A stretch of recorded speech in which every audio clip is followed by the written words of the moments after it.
What if I told you that push-ups can improve your strength, mobility, and even longevity? Most people do a basic push-up and call it a day. What they don't realize is that easy modifications can really get more out of your time. Hi, I'm Dr. Jess. I'm a physical therapist, and I've been obsessed with longevity for the past 20 years since I've been working in the health and wellness field. After reading a study in JAMA in 2019, where the results found that individuals that could do more than 40 push-ups had a significantly decreased risk of cardiovascular events as compared to those that could do 10. This is when I knew push-ups were a must-have in everybody's routine. So first we need to talk about what is a proper push-up form. Well, I'm going to start with my hands shoulder width apart. I'm going to shift my weight over my hands. My shoulders are stacked right over. I'm going to step back into a plank position, meaning my belly button is pulled in towards my spine. I'm squeezing my quads and my glutes. And then I'm going to lower and push back up. If that's too hard, I come down to my knees, but I still want to maintain plank, which means I want to squeeze the glutes, pull the belly button in. Same concept. I'm going to lower and push back up. Now, if that bothers your wrist, this is very common. I just have a basic hand towel here. I'm going to put that underneath the base of my hand, 1 and then 2. Everything else is the same. I'm just going to take out some of the wrist extension and pad that just a little bit more, which is going to make less tension, especially over the carpal tunnel. If it's too hard to complete that with proper form, it's okay. You just need to start with your hands at a more elevated surface. So we could start against a wall and then work our way down. So I'm going to show you at the chair height what it would look like. So you're going to put your hands, same concept, shoulder width apart, stack the shoulders over the hands, hold plank position, lower, and then come back up. So the higher the surface, the easier it is. The lower the surface, the harder it is. You just got to start where you can control it with good form. Now that you know how to do a proper push-up with good technique, we're going to cover the modifications that you can do to really get more out of your push-ups. So the first concept that we're going to talk about are surfaces that you use while doing your push-up. When you do it on firm ground, that's great. And the ground is going to keep you nice and stable, but you're not going to have to be as challenged with the muscles that control the position of the shoulder, the neck, the mid-back, because the ground isn't unstable. Now, the minute that we put something unstable and we get that little bit of shakiness, not only are we going to get those big global muscles to fire and move our body in space, which our pecs, core is going to activate, but we're also going to get all of the muscles that control the position of the shoulder blade and the shoulder joint. So our scapular stabilizers, our rotator cuff muscles, and the muscles that help to stabilize our spine, like our neck and our mid-back, as well as our low back because our core is nice and activated. So I really like the Bosu because I can use this side because I'm actually making my push-up a little bit easier because I'm a little bit elevated. I'm going to make it harder because it's a little bit unstable. So I'm kind of doing a little bit of a flip and flop. So same concept with my push-up. I can on the Bosu use some of these to help so my hand doesn't want to slip if they're sweaty when I'm working out. So sometimes I'll do this if I'm having a hard time gripping.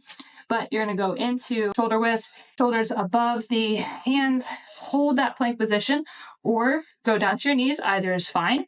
And notice that if I put too much weight on my right arm or too much weight on my left arm, I'm going to throw myself off balance. This is where I'm getting all of those stabilizing muscles to activate to keep me nice and stable. And I do the same exact motion, but I'm really working harder. Now, if I want to make it harder just on one arm, then I can do a push-up where I've got one hand on this side, one hand on this side. So my hand on the lower side is going to be taking more weight. My hand on the higher side is going to be unstable. So I can do this and get a little bit more out of power and stability just because of one simple modification. So same concept, hands shoulder width apart, back over, lower down, and press back up. Then I would switch that to the other side. Now, when I use the yoga ball, this is where I'm going to make it even more difficult because my feet are going to be higher than my hands. So I'm going to increase the weight bearing on my hands and I'm going to increase the challenge stability. So this is going to be increase, which means you really need to have the strength to be able to do it. So now when I'm here, I've got so much more weight and I have to stabilize with this ball underneath me. So now that you understand the height of your hands matters, meaning the higher the hands, the easier, the lower the hands, the harder. Changing the surface underneath you can make it harder. And we can turn it from a static push-up, meaning you're just doing the push-up over and over in one position, to a dynamic push-up, meaning you have to change your position in space. So I can walk my hands out, do a push-up, bring my hands together, walk it out, do a push-up. Each time I move, I'm having to stabilize through my shoulder and core to control all of that position change, and then I go into my push-up. So I'm going to get a lot more activation out of all of my muscles just by moving my hands a little bit. Now here's where the fun really begins. As you get all of that stability built up, you can start to combine the concepts. So I can use an unstable surface and a dynamic concept like a walking push-up and do them at the same time. And I'm going to change the elevated surface as I do this. So I'm going to more load on one side than the other.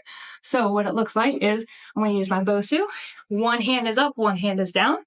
I do my push-up, hold that plank, come to the middle, walk back out, and just keep on doing repetitions there. I could use a completely different tool by coming in with my yoga ball, and I'm going to put more weight on my hands. And if I really want to go for endurance here, then I'm going to add a knee tuck. So I'm going to just have to hold that position for a little bit longer. So as you can see, push-ups are not a one-size-fits-all. There's a ton of room to grow with push-ups, whether you're starting by standing and just going against a wall. If you're starting at a countertop height and doing your push-ups, you know that the form stays the same no matter what. Hold that plank position, keep all of the core stabilizers engaged, squeeze the glutes so that you're not sticking your butt up into the air, and then you're going to properly load through all of the stabilizers. It's really a whole body workout.